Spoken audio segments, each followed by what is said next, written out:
Good afternoon, ladies and gentlemen of the media. Over the last weeks and days, there has been no significant change in the way the war has been unfolding in Gaza. There is no effective protection of civilians. Intense Israeli bombardment and ground operations continue. More than 20,000 Palestinians have reportedly been killed, the vast majority women and children. Meanwhile, Hamas and other Palestinian factions continue to fire rockets from Gaza into Israel. Some 1.9 million people, 85% of Gaza population, have been forced from their homes. The health system is on its knees. Hospitals in the south are dealing with at least 3 times their capacity, and in the north, they are barely operational. One colleague described the deathly silence of a hospital with no medication or treatment for its sick and injured patients. According to the World Food Programme, widespread famine looms. More than 500,000 people, a quarter of the population, are facing what experts classify as catastrophic levels of hunger. 4 out of 5 of the hungriest people anywhere in the world are in Gaza, and clean water is at a trickle. UNICEF found that displaced children in the south have access to just 10% of the water they need.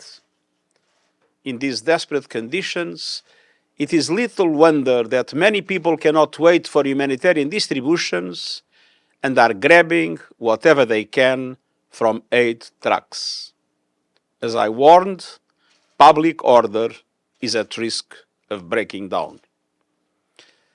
Humanitarian veterans who have served in war zones and disasters around the world, people who have seen everything, tell me they have seen nothing like what they see today in Gaza.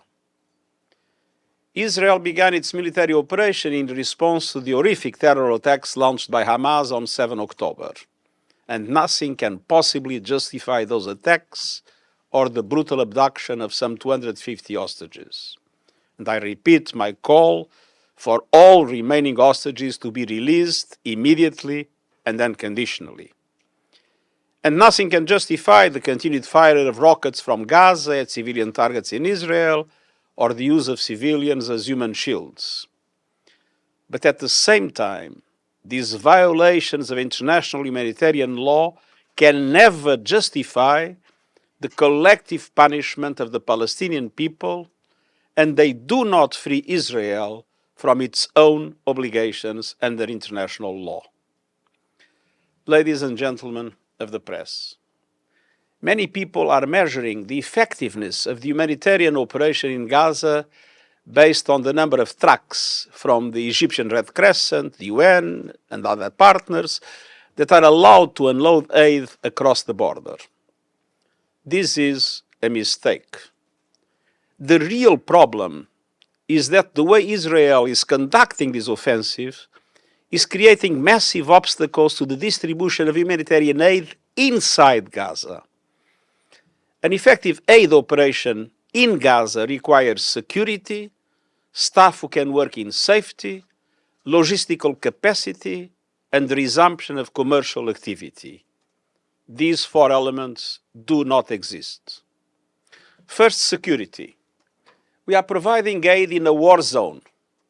The intense Israeli bombardment and active combat in densely populated urban areas throughout Gaza threaten the lives of civilians and humanitarian aid workers alike. We waited 71 days for Israel finally to allow aid to enter Gaza via the Kerem Shalom crossing. And the crossing was then hit while aid trucks were in the area. Second, the humanitarian operation requires staff who can live and work in safety. 136 of our colleagues in Gaza have been killed in 75 days, something we have never seen in the history of the United Nations. Nowhere is safe in Gaza. I honor the women and men who have made the ultimate sacrifice, and I pay tribute to the thousands of humanitarian aid workers who are risking their health and lives in Gaza even as I speak. Most of our staff have been forced from their homes. All of them spend hours each day simply struggling to survive and to support their families. It is a miracle that they have been able to continue working under these conditions. And yet, those same colleagues are expanding humanitarian operations in southern Gaza to support people living there, while trying to assist the flood of displaced people who arrived from the north with nothing. And they are currently providing aid in Rafah, Western Khan Yunis, Deir el-Belah, and Nuseirat in the south, and doing their best to reach the north despite huge challenges, namely security. In these appalling conditions, they can only meet a fraction of the needs. Third, logistics. Every truck that arrives at Kerem Shalom and Rafah must be unloaded and its cargo reloaded for distribution across Gaza. We ourselves have a limited and insufficient number of trucks available for these.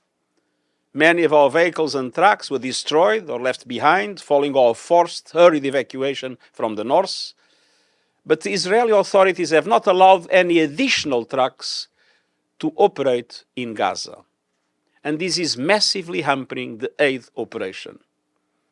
And delivering in the north is extremely dangerous due to active conflict, unexploded ordnance, and heavily damaged roads. Everywhere, frequent communication blackouts make it virtually impossible to coordinate the distribution of aid and to let people know how to access it. And fourth and finally, the resumption of commercial activities is essential. Shelves are empty, wallets are empty, stomachs are empty. Just one bakery is operating in the whole of Gaza, and I urge the Israeli authorities to lift restrictions on commercial activity immediately. We are ready to scale up our cash grant support to vulnerable families, the most effective form of humanitarian aid. But in Gaza, there is very little to buy. So, ladies and gentlemen of the media, in the circumstances I've just described, a humanitarian ceasefire is the only way to begin to meet the desperate needs of people in Gaza and end their ongoing nightmare. I hope that today's Security Council resolution may help that finally to happen, but much more is needed immediately. Looking at the longer term, I'm extremely disappointed by comment by senior Israeli officials that put the two-state solution into question. As difficult as it might appear today, the two-state solution in line with UN resolutions, international law, and previous agreements is the only path to sustainable peace. Any suggestion otherwise denies human rights, dignity, and hope to the Palestinian people, fueling rage that reverberates far beyond Gaza. It also denies a safe future for Israel. The spillover is already happening. The occupied West Bank is at boiling point. Daily exchanges of fire across the blue line between Lebanon and Israel pose a grave risk to regional stability. Attacks and threats to shipping on the Red Sea by the Houthis in Yemen are impacting shipping with the potential to affect the global supply chains. And beyond the immediate region, the conflict is polarizing communities, feeding hate speech, and fueling extremism. All this poses a significant and growing threat to global peace and security. As the conflict intensifies and the horror grows, we will continue to do our part. We will not give up. But at the same time, it is imperative that international communities speak with one voice for peace, for the protection of civilians, for an end to suffering, and for a commitment to the two-state solution backed with action. Thank you.